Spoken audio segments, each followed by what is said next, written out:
Hello guys, आप लोग इस वीडियो में सिखाने जा रहा हूँ कि झारखंड बीएड का ऑनलाइन एडमिशन फॉर्म किस तरह से अप्लाई करेंगे और आप लोग अपने मोबाइल फ़ोन से ही अप्लाई कर सकते हैं। क्योंकि मैं आप लोग को मोबाइल फ़ोन से ही अप्लाई करने के लिए बताऊंगा कि किस तरह से आप लोग अपने घर बैठे ही मोबाइल फ़ोन से अप्लाई कर सकते हैं। तो आप लोग वीडियो को पूरा देखिएगा ताकि आप लोग को समझ में आ जाए कि किस तरह से मोबाइल फ़ोन से झारखंड बीएड का ऑनलाइन एप्लीकेशन फॉर्म अप्लाई किया जाता है एडमिशन के लिए। आप लोग देख रहे हैं यूट्यूब चैनल ऑनलाइन विकास। जो लोग भी चैनल पर नए आए हैं और अभी तक चैनल को सब्सक्राइब नहीं किए हैं तो चैनल को सब्सक्राइब करके रखिए और बेल आइकन को दबा करके रखिए।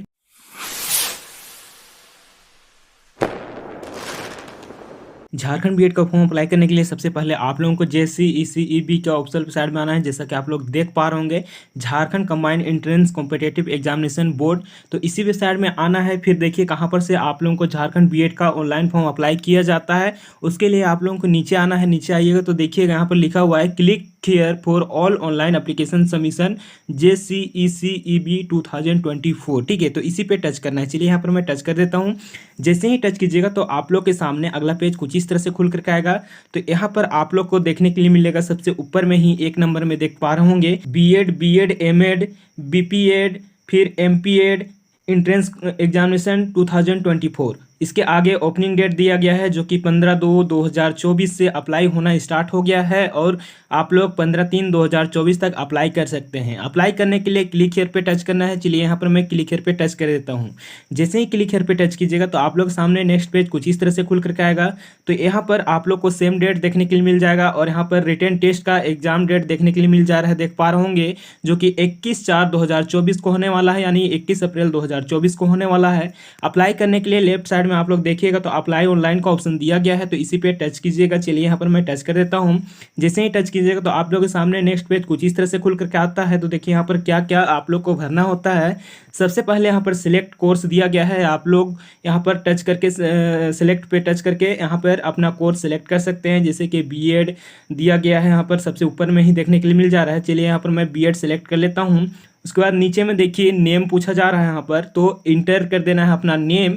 उसके बाद नीचे में ईमेल आईडी इंटर करना है, यहाँ पर मोबाइल नंबर इंटर करना है और यहाँ पर क्रिएट पासवर्ड बोल रहा है तो पासवर्ड क्रिएट कर लेना है। जब भी यहाँ पर आप लोग पासवर्ड बनाइएगा तो ध्यान रखिएगा, यहाँ पर पासवर्ड पॉलिसी दिया गया है। यहाँ पर टच कीजिएगा क्वेश्चन मार्क में तो दिखाएगा कि किस तरह से पासवर्ड बनाना है। जैसे कि 1 अपर केस होना चाहिए, 1 लोअर केस होना चाहिए, 1 स्पेशल कैरेक्टर होना चाहिए, जो कि देख पा रहे होंगे क्या क्या स्पेशल कैरेक्टर आप लोग डाल सकते हैं, और एक नंबर होना चाहिए। ठीक है, एग्जाम्पल के लिए यहाँ पर दिया गया है, देख पा रहे होंगे TATA@123 करके पासवर्ड बनाया गया है। तो इसी तरह से आप लोग भी अपना पासवर्ड बनाइएगा। उसके बाद आप लोग देख पा रहे होंगे नीचे साइड में लेफ्ट साइड में तो सिक्योरिटी कोड दिया गया है। इसी कोड को यहाँ पर इंटर कर लेना है, उसके बाद सबमिट कर देना है। जैसे ही सबमिट कीजिएगा तो आप लोग सामने इस तरह का पॉपअप मैसेज आएगा। तो देखिए इस मैसेज में क्या लिखा हुआ है, एक बार सबमिट की गई जानकारी को आप संपादित नहीं कर सकते हैं, यानी एडिट नहीं कर सकते हैं। ठीक है, अपना पासवर्ड भी नोट कर ले और किसी के साथ साझा ना करें। ठीक है, इस तरह से है। तो अगर सारा चीज़ आप सही भरे हैं तो यस आई एम श्योर पे टच करके आप आई एम श्योर कर दे। ठीक है, इस तरह से जैसे ही आई एम श्योर कीजिएगा तो आप लोग के सामने देखिए पासपोर्ट एंड आईडी जनरेट हो जाएगा और आपके मोबाइल नंबर पे भी आ जाएगा। ठीक है, फिर आप लोग को रिडायरेक्ट करके इसी पेज में ले आएगा। तो देखिए अप्लाई करने के लिए आप लोगों को अभी एप्लीकेंट लॉगिन पे जाना होगा, क्योंकि रजिस्ट्रेशन कर चुके हैं और आपके मोबाइल नंबर में आपका रजिस्ट्रेशन नंबर भेज दिया गया है। तो देखिए यहाँ पर एप्लीकेंट लॉगिन पे टच करना है। जैसे ही एप्लीकेंट लॉगिन पे टच कीजिएगा तो देखिएगा सबसे पहले आप लोगों को रजिस्ट्रेशन नंबर डालना होगा। उसके बाद यहाँ पर जो भी आप पासवर्ड क्रिएट किए थे रजिस्ट्रेशन के टाइम तो वही पासवर्ड यहाँ पर इंटर करना है। नीचे में सिक्योरिटी कोड दिया गया है, उसको नीचे में इंटर करके आप लोगों को लॉगिन कर देना है। जैसे ही लॉगिन कीजिएगा तो अगला पेज कुछ इस तरह से खुल करके आएगा। तो देखिए यहाँ पर पर्सनल डिटेल में आपका नाम देखने के लिए मिल जाएगा, रजिस्ट्रेशन नंबर देखने के लिए मिल जाएगा और यहाँ पर कोर्स नेम भी देखने के लिए मिल जाएगा जो कि आप रजिस्ट्रेशन के टाइम चूज किए थे। तो देखिए यहाँ पर सबसे पहले आप लोग को फादर नेम इंटर करना होगा, उसके बाद मदर नेम इंटर करना होगा, उसके बाद यहाँ पर आप लोग को जेंडर सिलेक्ट करना होगा, उसके बाद डेट ऑफ बर्थ डालना होगा और मोबाइल नंबर ऑटोमेटिक आया हुआ रहेगा, उसको सिलेक्ट नहीं करना है। और यहाँ पर देखिए फादर एंड मदर का क्या ऑक्यूपेशन यानी कि क्या व्यवसाय है वो सिलेक्ट करना होगा। यहाँ पर टच कीजिएगा तो बहुत सारा व्यवसाय दिखाएगा, जैसे कि यहाँ पर देख पा रहे होंगे agriculture, government employ, private employed, self employed, फिर नॉट अप्लीकेबल इस तरह का लिखा हुआ आ रहा है। तो आप आपका पेरेंट्स जो भी करते हैं, ठीक है, जो भी व्यवसाय है आप लोग का तो वो यहाँ पर सेलेक्ट कीजिएगा। उसके बाद देखिए सिलेक्ट सब्जेक्ट कैटेगरी, यहाँ पर आप लोग टच करके अपना सब्जेक्ट यहाँ पर से सेलेक्ट कर सकते हैं, जैसे science, social science, humanities, commerce, bachelor of technology, technology, bachelor of engineer. ठीक है, इस तरह से आप सेलेक्ट कर सकते हैं अपने अनुसार। उसके बाद चूज ऑफ सेंटर, यहाँ पर सेंटर चूज करना है, जो कि देख पा रहे होंगे बहुत सारा सेंटर देखने के लिए मिल जाएगा। तो यहाँ पर आपका जो भी नज़दीक सेंटर पड़ता है उस पर आप सेलेक्ट कर सकते हैं। जैसे कि मैं यहाँ पर रांची सेलेक्ट कर देता हूँ, सेकेंड में सेलेक्ट कर लेता हूँ कोई एक, जो कि जमशेदपुर कर देता हूँ। तो इस तरह से आप लोग भी सेलेक्ट कर लीजिएगा। उसके बाद रिजर्वेशन डिटेल दिया गया है, जिसमें कि लिखा हुआ है is permanent local residence of Jharkhand state. तो यहाँ पर टच करके आप लोग यस कर दीजिएगा अगर झारखंड स्टेट से हैं। अगर नहीं है तो यहाँ पर नो कर दीजिएगा। अगर आप लोग यस करते हैं तो यहाँ पर और भी भरने के लिए खुल जाता है, जैसे कि रेसिडेंशियल स्टेटस यहाँ पर पूछा जा रहा है। तो यहाँ पर permanent residence of Jharkhand state या फिर local residence of Jharkhand state, तो अपने अनुसार आप लोग सेलेक्ट कर सकते हैं। जैसे कि जो पहले से रह रहे हैं तो उन लोगों का यहाँ पर परमानेंट होगा। लोकल जो लोग कि अभी फिलहाल में कुछ दिनों से रहते हैं, कुछ सालों से रहते हैं, उन लोगों का लोकल रेसिडेंस होगा। तो यहाँ पर अपने अनुसार आप लोग सेलेक्ट कर सकते हैं। उसके बाद सिलेक्ट कैटेगरी, तो यहाँ पर आप जिस भी कैटेगरी से बिलोंग करते हैं, general, SC, ST, BC1, BC2, तो वो आप सिलेक्ट कर सकते हैं। उसके बाद देखिए सिलेक्ट प्राइमेटिव ट्राइब ग्रुप्स, अगर आप ST सिलेक्ट करेंगे तभी ये शो करेगा। अगर आप प्राइमेटिव ट्राइब ग्रुप्स यानी कि आदिम जनजाति नहीं है तो यहाँ पर आप लोग वेदर पे सिलेक्ट कीजिएगा, सबसे नीचे में दिया गया है। उसके बाद नीचे में देखिए पूछा जा रहा है कि do you belong to differently abled PWD PH candidate हैं, तो यस कीजिएगा, नहीं तो यहाँ पे नो कर दीजिएगा। उसके बाद देखिए do you have certificate of NCC, अगर NCC सर्टिफिकेट है जो कि C सर्टिफिकेट होना चाहिए या फिर NSS सर्टिफिकेट है तो आप लोग यहाँ पर यस कीजिएगा, अगर नहीं है तो यहाँ पर नो कर दीजिएगा। उसके बाद नीचे में पूछा जा रहा है whether graduation is being done from any university belonging to Jharkhand state, अगर आप झारखंड स्टेट के किसी भी यूनिवर्सिटी से ग्रेजुएशन किए हैं तो यहाँ पर यस कीजिएगा, नहीं किए हैं तो नो कीजिएगा। फिर नीचे में क्वालिफिकेशन डिटेल्स पूछा जा रहा है। तो देखिए यहाँ पर सबसे पहले एग्जाम आप लोग को लिखना होगा, उसके बाद यूनिवर्सिटी, उसके बाद रिजल्ट स्टेटस सेलेक्ट करना होगा, उसके बाद मार्क सिस्टम क्या था वो आप लोग को बताना होगा, रोल नंबर बताना होगा, पासिंग ईयर बताना होगा, परसेंटेज बताना होगा।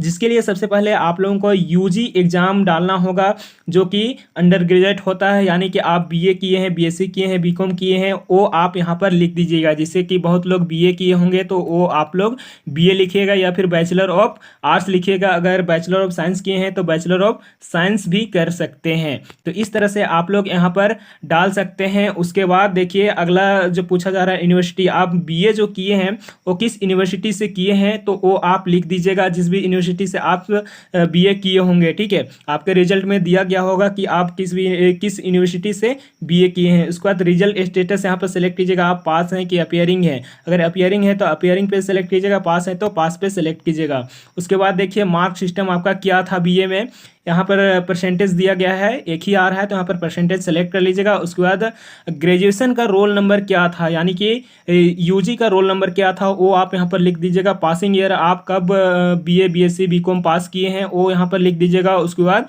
परसेंटेज कितना आया था UG में वो लिख दीजिएगा। उसी तरह से PG का भी डालना है, अगर आप PG किए हुए हैं यानी कि पोस्ट ग्रेजुएट किए हुए हैं तो PG का भी डाल सकते हैं। अगर सिर्फ आप UG किए हुए हैं तो सिर्फ आप UG का डालिएगा। PG का भी सेम तरीका है, यहाँ पर PG में आप कौन सा एग्ज़ाम दिए हैं, यानी कि MA किए हैं, MSc किए हैं, MCom किए हैं, कौन सा एग्ज़ाम दिए हैं तो वो यहाँ पर लिख दीजिएगा। उसके बाद यूनिवर्सिटी, आप किस यूनिवर्सिटी से MA MSc MCom किए हैं वो यहाँ पर लिख दीजिएगा। उसके बाद यहाँ पर आपका MA MSc MCom पास हैं या फिर अपियरिंग है वो आप सेलेक्ट कीजिएगा। उसके बाद यहाँ पर मार्क सिस्टम क्या था MA में वो आप यहाँ से सेलेक्ट कीजिएगा, तो यहाँ पर परसेंटेज ऑटोमेटिक दिखाएगा तो यहाँ पर परसेंटेज सेलेक्ट कर लेना है। उसके बाद MA MSc MCom का यानी कि PG का यहाँ पर रोल नंबर लिख देना है। उसके बाद पासिंग ईयर कब आप पास किए हैं PG वो लिख देना है। उसके बाद यहाँ पर पासिंग परसेंटेज, ठीक है, यानी कि आप PG में कितना परसेंट लाए थे वो लिख दीजिएगा। उसके बाद यहाँ पर नीचे आइएगा तो यहाँ पर आप लोग को एक चीज़ बताया गया है, ध्यान रखिएगा, use the conversion formula of CGPA। अगर आपका जो मार्क्स है वो CGPA में दिया गया है, परसेंटेज में नहीं है, तो आपके मार्कशीट के पीछे में देखिएगा तो वहाँ पर या फिर नीचे में देखिएगा तो बताया गया है कि CGPA को किस तरह से परसेंटेज में चेंज किया जा सकता है। फिर नीचे में पूछा जा रहा है इंटर सब्जेक्ट नेम, तो आप BA BSc BCom या फिर MA MSc MCom में जो भी सब्जेक्ट पढ़ाई किए हैं उसी सब्जेक्ट को यहाँ पर लिख लेना है। कोई हिंदी ऑनर्स लिए थे होंगे BA में, तो कोई ज्योग्राफी लिए थे होंगे, कोई हिस्ट्री, कोई मैथ लिए थे होंगे, तो वही सब्जेक्ट यहाँ पर लिख देना है। उसका सब्जेक्ट मैक्सिमम मार्क्स कितना का हुआ था वो यहाँ पर लिख लेना है। उसके बाद आप कितना बढ़ाए थे वो लिख लेना है और यहाँ पर परसेंटेज ऑटोमेटिक कैलकुलेट होकर के आ जाएगा। उसके बाद नीचे देखिए, नीचे में पूछा जा रहा है कोरस्पोंडेंट एड्रेस। ठीक है, आपका कोरस्पोंडेंट एड्रेस यानी कि जो प्रेजेंट एड्रेस होता है वही होता है। तो यहाँ पर आप लोगों को हाउस नंबर या फिर लोकेलिटी डाल देना है। लोकेलिटी में आप अपना विलेज भी डाल सकते हैं, अपना मोहल्ला भी डाल सकते हैं, कौन सा मोहल्ला में रहते हैं। उसके बाद देखिए यहाँ पर विलेज, स्ट्रीट, टाउन पूछा जा रहा है, तो आपका विलेज या स्ट्रीट या फिर टाउन होगा तो वो यहाँ पर लिख दीजिएगा। उसके बाद सिटी यहाँ पर डाल देना है। उसके बाद स्टेट यहाँ पे सेलेक्ट कर लेना है। स्टेट सेलेक्ट करने के लिए सेलेक्ट पे टच कीजिएगा तो यहाँ पर आपका स्टेट देखने के लिए मिल जाएगा। जैसे जो लोग झारखंड से होंगे वो यहाँ पर झारखंड सेलेक्ट करेंगे। जैसे कि यहाँ पर मैं दिखा देता हूँ, यहाँ पर झारखंड है तो मैं झारखंड सेलेक्ट कर देता हूँ। उसी तरह यहाँ पर डिस्ट्रिक्ट सेलेक्ट कर लेंगे, आप जिस भी डिस्ट्रिक्ट में रहते हैं। उसके बाद यहाँ पर पिन कोड लिख देना है। उसके बाद नेशनलिटी यहाँ पर लिख देना है। उसी तरह से इधर राइट साइड में देखिएगा तो राइट साइड में पूछा गया है परमानेंट एड्रेस, यानी कि आपका परमानेंट एड्रेस कहाँ है, अस्थायी पता कहाँ है। तो यहाँ पर उसी तरह से भरना है जिस तरह से इधर भरे थे कोरस्पोंडेंट एड्रेस में, लेकिन वही लोग परमानेंट एड्रेस में भी भरेंगे जिनका अलग अलग होगा। कोरस्पोंडेंट एड्रेस और परमानेंट एड्रेस जिनका अलग अलग होगा वही भरेंगे। अगर सेम होगा तो क्या करना है आप लोगों को, यहाँ पर एक चेकबॉक्स दिख रहा होगा उसको टिक लगा लेना है, तो आपका ऑटोमेटिक ये भी भरा जाएगा। तो परमानेंट एड्रेस भरने के लिए देखिए सेम तरीका है, हाउस नंबर, लोकेलिटी भरना है। उसके बाद विलेज, स्टेट, टाउन भरना है, सिटी भर लेना है। उसके बाद स्टेट यहाँ पर से सिलेक्ट कर लेना है, डिस्ट्रिक्ट सेलेक्ट करना है, पिन कोड लिख देना है। उसके बाद देखिए नेशनलिटी नीचे में मैं आप लोगों को बता भी दिया था कि यहाँ पर क्या भरना है, इंडियन भरना है नेशनलिटी। तो यहाँ पर इंडियन लिख दीजिएगा। उसके बाद नीचे आइएगा तो नीचे में अपलोड इमेज का ऑप्शन दिख रहा है। तो क्या क्या आप लोगों को अपलोड करना होगा, तो अटैच कैंडिडेट फोटोग्राफ, यानी कि यहाँ पर आप लोगों को फोटो अपलोड करना होगा। तो देखिए फोटो कितना होना चाहिए, किस फॉर्मेट में होना चाहिए, तो जेपीजी फॉर्मेट में फोटो होना चाहिए और इसका मैक्सिमम साइज 50 KB तक होना चाहिए। उसके बाद नीचे में अटैच कैंडिडेट सिग्नेचर, यहाँ पर सिग्नेचर आप लोग को अपलोड करना है, वो भी जेपीजी फॉर्मेट में होना चाहिए और 50 KB तक इसका साइज होना चाहिए। उसके बाद नीचे में देखिएगा attach candidate left hand thumb, यानी कि आप अपने बाएं हाथ का अंगूठा पेपर में लगा करके उसको फोटो खींच करके अपलोड करेंगे, जिसका फॉर्मेट यहाँ पर जेपीजी फॉर्मेट बताई गई है और इसका भी साइज 50 KB तक होना चाहिए। अपलोड करने के लिए चूज फाइल पे टच करके आप लोगों को अपलोड करना होगा। फिर नीचे में देखिएगा तो यहाँ पर लिखा हुआ है attach class 10th matric marksheet, graduation, degree certificate if यानी अगर आपके पास है तो, NCC certificate and NSS certificate अगर आपके पास है तो अपलोड करेंगे। डोमिसाइल सर्टिफिकेट जो कि आपका स्थानीय प्रमाण पत्र रेसिडेंशियल सर्टिफिकेट होता है उसको अपलोड करेंगे। कास्ट सर्टिफिकेट इफ़ यानी अगर आपके पास है तो, EWS सर्टिफिकेट अगर आपके पास है तो, PS सर्टिफिकेट, BEd सर्टिफिकेट, इस तरह से आप लोग ये सारा डॉक्यूमेंट अपलोड करेंगे। और अपलोड करेंगे वो होगा PDF फॉर्मेट में, जो कि आप 4 MB तक का PDF अपलोड कर सकते हैं। अपलोड करने के लिए चूज फाइल पे टच करना है। जैसे ही चूज फाइल पे टच कीजिएगा, जो कि आप लोग देख पा रहे होंगे, तो जैसे ही चूज फाइल पे टच कीजिएगा तो आप लोग को फाइल मैनेजर पे ले जाएगा। तो वहाँ पर से आप जहाँ पे भी जिस फाइल पे भी रखे हुए हैं तो वहाँ पर आप सेलेक्ट कीजिएगा। उसके बाद यहाँ पर ऑटोमेटिक आ जाएगा। उसी तरह से सारा डॉक्यूमेंट को अपलोड कर लेना है। उसके बाद नीचे आइएगा तो यहाँ पर कुछ डिक्लेरेशन दिया गया है, उसके पहले चेकबॉक्स दिया गया है, तो इस पे आप लोग टिक लगा लीजिएगा। जैसे ही टच कीजिएगा तो टिक लग जाएगा ऑटोमेटिक। उसके बाद आप लोग नीचे में देख पा रहे होंगे सेव लिखा हुआ है, सेव पे टच करके सेव कर दीजिएगा। जैसे ही सेव कीजिएगा वैसे ही अगला पेज कुछ इस तरह से खुल करके आएगा। तो यहाँ पर देखिएगा जितना भी डिटेल आप डाले हुए रहेंगे वो सारा डिटेल यहाँ पर देखने के लिए मिल जाएगा। तो एक बार आप लोग को चेक कर लेना है कि सारा डिटेल सही है या नहीं। अगर सही नहीं है तो आप लोग को बैक कर लेना है, अगर सही है तो आप लोग को देखने के लिए मिल रहा है यहाँ पर कंफर्म का ऑप्शन। तो आप लोगों को कंफर्म पे टच करके कंफर्म कर देना है। जैसा कि मैं यहाँ पर चलिए आप लोगों के सामने कर देता हूँ। तो चलिए यहाँ पर मैं कंफर्म कर देता हूँ। तो यहाँ पर लिखा हुआ आ रहा है कि ध्यान दें, उम्मीदवार को सलाह दी जाती है कि आवेदन जमा करने से पहले भरे गए विवरणों को दोबारा जाँच ले। एक बार सबमिट करने के बाद आप इसे संपादित यानी कि अपडेट नहीं कर पाएंगे।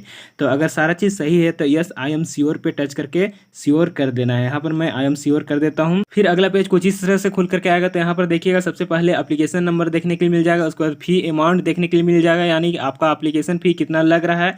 अगर आपका नाम भी देखने के लिए मिल जाएगा, बहुत सारा डिटेल देखने के लिए मिल जाता है। तो एप्लीकेशन फ़ी पेमेंट करने के लिए नीचे में ऑप्शन दिया गया है पे एप्लीकेशन फ़ी का, तो इसी में टच करके आप लोग को एप्लीकेशन फ़ी पेमेंट करना होता है। तो चलिए यहाँ पर मैं टच कर देता हूँ पे एप्लीकेशन फ़ी पे। जैसे ही पे एप्लीकेशन फ़ी पे टच करते हैं तो ऐसे ही अगला पेज कुछ इस तरह से खुल करके आता है, जो कि पेमेंट गेटवे का रहता है। तो देखिए किस तरह से आप लोग पेमेंट कर सकते हैं। उसके लिए देखिए दिया गया है नेट बैंकिंग का option. Credit card and debit card, यानी कि आप एटीएम कार्ड से भी पेमेंट कर सकते हैं, क्यूआर को स्कैन करके भी पेमेंट कर सकते हैं, यूपीआई से भी पेमेंट कर सकते हैं। तो सभी के पास एटीएम कार्ड होगा तो चलिए यहाँ पर debit card and credit card का ऑप्शन दिया गया है, इस पर चूज करते हैं। तो यहाँ पर मैं चूज कर दिया हूँ और यहाँ पर देखिए कार्ड नंबर देखने के लिए मिल जा रहा है, यानी कि कार्ड नंबर लिखना है आप लोगों को। तो कार्ड नंबर जो कि आपका एटीएम कार्ड के फ्रंट साइड में ही 16 डिजिट का होता है, वही कार्ड नंबर यहाँ पर लिख देना है।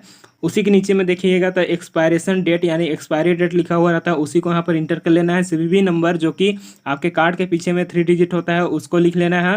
और यहाँ पर कार्ड होल्डर नेम यानी कि जिसके नाम पे कार्ड है एटीएम कार्ड, उसका नाम यहाँ पर लिख देना है और मेक पेमेंट फॉर 500 पे टच कर देना है। पेमेंट करने के बाद फिर से इस पेज पे लेकर के आएगा, तो यहाँ पर आप लोगों को एक बार फिर से लॉगिन करके देख लेना है कि आपका पेमेंट सक्सेसफुल हुआ कि नहीं। उसके लिए फिर से एप्लीकेंट लॉगिन पे जाना है। चलिए यहाँ पर मैं टच कर देता हूँ।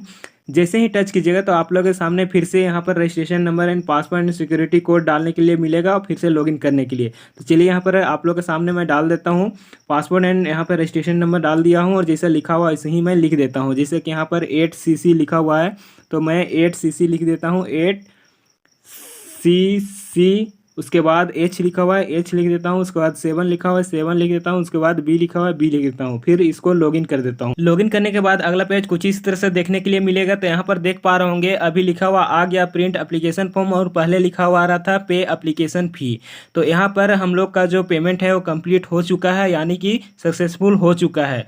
तो आप लोगों को कन्फर्मेशन पेज को डाउनलोड कर लेना है, यानी प्रिंट कर लेना है। उसके लिए प्रिंट एप्लीकेशन फॉर्म पे टच कर लेना है और पीडीएफ के रूप में आप लोग को अपने मोबाइल फोन में डाउनलोड कर लेना है। तो मुझे उम्मीद है कि आप लोग को समझ में आ गया होगा कि किस तरह से झारखंड बीएड का ऑनलाइन फॉर्म अप्लाई किया जाता है। अगर आप लोग को अभी भी ऑनलाइन फॉर्म अप्लाई करने में कोई भी परेशानी होती है, कोई भी दिक्कत होती है, तो आप लोग कमेंट करके पूछ सकते हैं, या फिर मेरा सोशल मीडिया का लिंक इसी वीडियो के डिस्क्रिप्शन बॉक्स में दिया हुआ है, तो वहाँ पर से मेरे से कॉन्टैक्ट करके पूछ सकते हैं।